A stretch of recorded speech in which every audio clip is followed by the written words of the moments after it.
2024 బడ్జెట్కు కేంద్రం సిద్ధమైంది. ప్రధాని నరేంద్ర మోడీ ఆధ్వర్యంలో మూడోసారి ఎన్డీఏ కూటమి అధికారంలోకి వచ్చిన తరువాత ప్రవేశపెడుతున్నటువంటి తొలి బడ్జెట్ ఇది.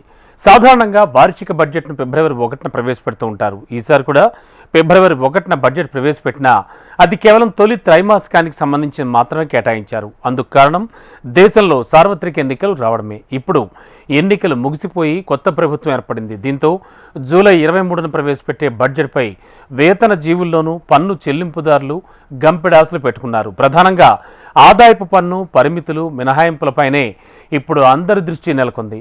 బడ్జెట్పై ప్రజల అంచనాలను ఆశలను ఈ రిపోర్ట్లో చూసేద్దాం. కొత్త బడ్జెట్పై అంచనాలు పెరుగుతున్నాయా?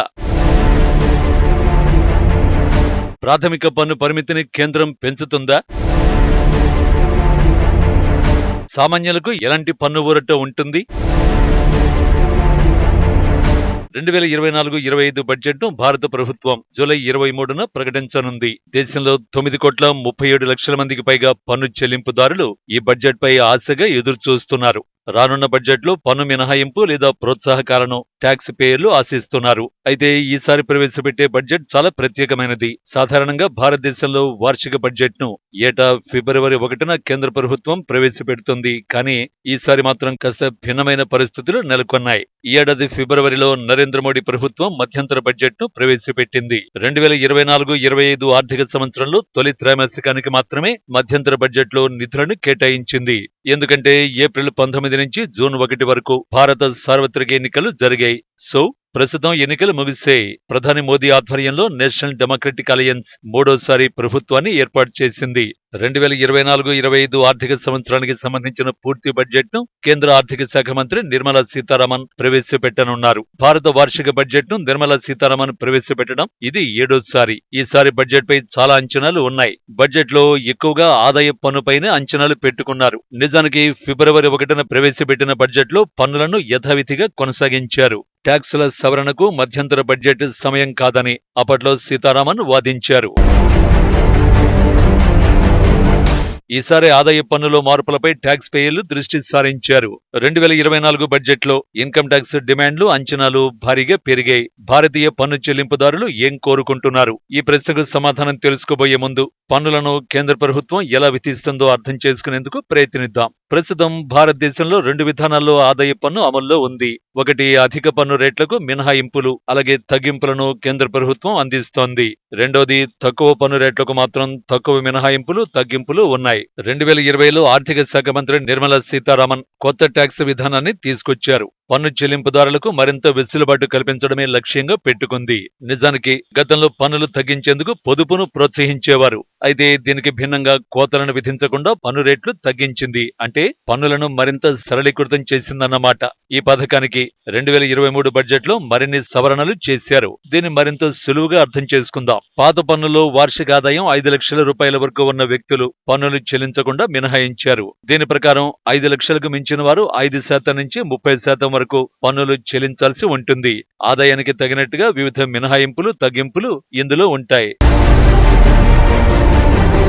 ఇక్కడ పొదుపును మరింతగా ప్రోత్సహించేలా ప్రజలకు పన్నుల నుంచి తగ్గింపులు మినహాయింపులు ఉన్నాయి. పొదుపులో ఇన్సూరెన్స్, పెన్షన్ కంట్రిబ్యూషన్ అలాగే హౌసింగ్ లోన్లు వంటివి ఉంటే పన్ను మినహాయింపు ఉంటుందన్నమాట. 10 లక్షల రూపాయల ఆదాయం ఉన్న వారికి కూడా బీమా, పీఎఫ్, హౌసింగ్ లోన్లు ఉంటే పన్ను మినహాయింపు లభిస్తుంది. కానీ కొత్త పన్ను విధానంలో ఈ మినహాయింపులు తగ్గింపులు లేవు. ఇక్కడ ఏడాదికి 7 లక్షల వరకు సంపాదిస్తున్న వ్యక్తులు పన్నులు చెల్లించకుండా మినహాయింపునిచ్చారు. ఒకవేళ ఈ పరిధిని మించితే పన్నుల్లో 5 రకాల స్లాబులను ఆర్థిక శాఖ తీసుకొచ్చింది.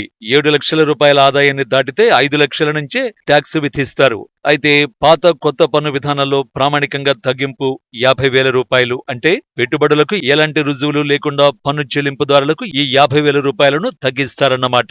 ఈ విధానాన్ని 2018లో కేంద్ర ప్రభుత్వం ప్రవేశపెట్టింది. అప్పటి నుంచి దీన్ని ఏమాత్రం మార్చలేదు. అయితే ఇటీవలి కాలంలో ద్రవ్యోల్బణం భారీగా పెరిగింది. దీనికి అనుగుణంగా స్టాండర్డ్ డిడక్షన్ పెంచాలని చాలా కాలంగా డిమాండ్ ఉంది. ప్రభుత్వ ప్రామాణిక తగ్గింపును 1,00,000 రూపాయలకు కేంద్రం పెంచుతుందని కొందరు నిపుణులు భావిస్తున్నారు. ఈ మినహాయింపుతో ప్రత్యేకించి పెన్షనర్లు వంటి స్థిర ఆదాయ వర్గాలకు ప్రయోజనం కలుగుతుంది. ఈ ప్రామాణిక తగ్గింపు అనేది ముఖ్యంగా తక్కువ మధ్య ఆదాయాన్ని కలిగి ఉన్న వారికి మేలు చేస్తుంది. అందుకే ప్రామాణిక తగ్గింపును పెంచాలన్న డిమాండ్ వస్తోంది. వ్యక్తిగత సంపాదనపై ఎటువంటి ఆదాయ పన్ను విధించబడని దిగువ స్థాయిని ఈ ప్రామాణిక తగ్గింపు నిర్ణయించనుంది. 2 పట్టికలు చూడండి. ప్రస్తుతం ప్రాథమిక ఆదాయ పన్ను పరిమితి 3 లక్షల రూపాయలు. అంటే సంవత్సరానికి 3 లక్షల రూపాయల వరకు సంపాదిస్తున్న భారతీయ పౌరులు ఎలాంటి పన్ను చెల్లించాల్సిన అవసరం లేదు. మోదీ ప్రభుత్వం ఈ పరిమితిని 5 లక్షల రూపాయలకు పెంచే అవకాశం ఉందని నిపుణులు అంచనా వేస్తున్నారు. 7,50,000 రూపాయల కంటే తక్కువ సంపాదిస్తున్న వ్యక్తులకు ఈసారి పెద్దగా పన్నులో మార్పు ఉండకపోవచ్చని వారు విశ్లేషిస్తున్నారు. అంతకంటే ఎక్కువ సంపాదించే వారికి పన్నులో ఊరటను ఆశించొచ్చు. ఇదే ప్లాన్కు ప్రభుత్వం కట్టుబడితే పన్నులు 10,500 రూపాయలకు తగ్గొచ్చని నివేదికలు చెబుతున్నాయి. హెచ్ఆర్ఏ సెక్షన్ 8C కింద తగ్గింపుల వంటి ప్రయోజనాల కోసం వేతన జీవులు పాత పన్ను విధానాన్ని ఇష్టపడుతున్నారు. ఒకవేళ ప్రభుత్వం ప్రాథమిక ఆదాయపు పరిమితిని 5 లక్షలకు పెంచితే 2 విధానాల పన్నుల చెల్లింపుల్లోనూ 5 లక్షల వరకు సంపాదిస్తున్న వ్యక్తులు ఎలాంటి పన్నులు చెల్లించాల్సిన అవసరం లేదు. ఇక 2024 బడ్జెట్లో ఆశిస్తున్న మరో మార్పు మూలధన లాభాల పన్ను. మూలధన లాభాల పన్ను అంటే ఏమిటి?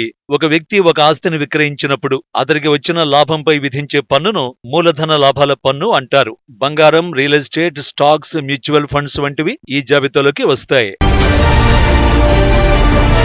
మూలధన లాభాన్ని ఎలా నిర్ణయిస్తారు అంటే, ఒక వ్యక్తి తాను కొనుగోలు చేసినప్పుడు ఉన్న ధరకు, విక్రయించినప్పుడు ఉన్న ధరకు మధ్య వ్యత్యాసాన్ని మూలధన లాభం అంటారు. అంటే ఆస్తి కొనుగోలు చేసిన, విక్రయించిన కాలం ఆధారంగా ఈ పన్ను విధిస్తారు. దీన్ని అర్థం చేసుకోవడానికి మరో ఉదాహరణ చూద్దాం.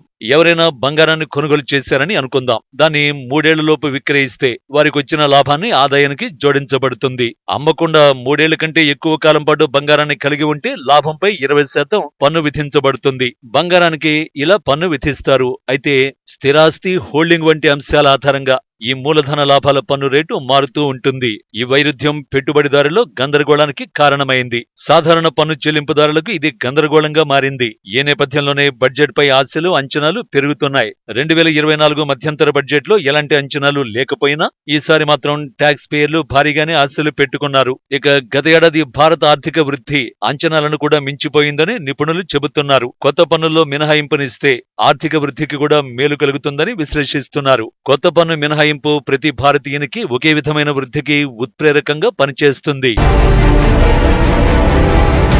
కొత్త బడ్జెట్ మధ్యతరగతి ప్రజల ఆకాంక్షలను సాధించడానికి సహాయం చేయాలని నిపుణులు కోరుతున్నారు. వారి బడ్జెట్ను సమర్థవంతంగా నిర్వహిస్తేనే దేశం కూడా ఆర్థికంగా దూసుకెళ్తుందని సూచిస్తున్నారు. అయితే కొత్త బడ్జెట్లో కేంద్రం ఎలాంటి నిర్ణయాలు తీసుకుంటుంది, సామాన్యులకు ఎలాంటి పన్నుల ఊరటనిస్తుంది అన్నది తెలియాలంటే జూలై 23 వరకు ఆగాల్సిందే.